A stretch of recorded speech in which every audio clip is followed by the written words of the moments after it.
Pos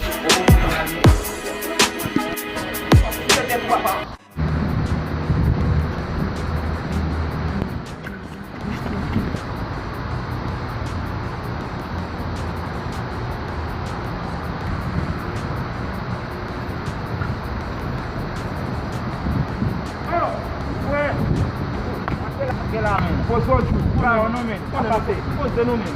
Avone, ek la men nan men, am mette bayen. Non men, pose la pou men. Aske nou te renkontre avel la men, nou tou jere pou aske nou te pan nan Jelonie, nou te renkontre avel la men. Tade. E pa Haitien, nou te we ki de chita pou kol la? Oui, Haitien so de di tet koupe ya. An sa pe kad men. A pase? Oui. Yo, nou evite men, kon ya mvin zon mi avel, ou konen te gen explike nou koman sak di nan zon mi men. Ok, ba, mwen jere tat bay la yo. Kon ya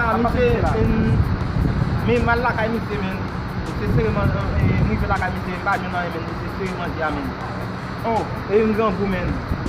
Sotan di a mise men mette mde yo men. Mette mde yo pou manje, peut-être ou manje, mise mette mde yo men. Bon, ba pou manje ba, mwen negate di kouta ba ayat nan zan mi da isa yo. Mwen se di yon ben, ati yon gele, se sereman gele.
Fouye tête ou papa.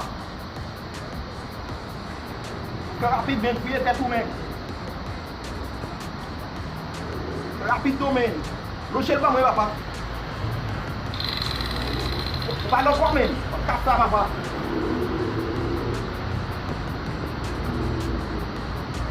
Pas le quoi men.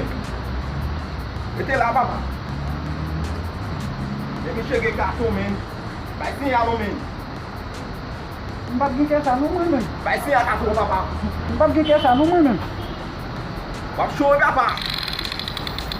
Vai ser a men. 1776. O fini men, vai go men. Parle vite men, est-ce que va go men? Non bon non vi. Ba faire ça on va pas pas vivre non men, c'est ça ti plode faire pour vivre ici a men. Et puis mi chaplin dans le monde la vin libre et mon papa. Parle mi chemin. Rete là papa pas bouger non men.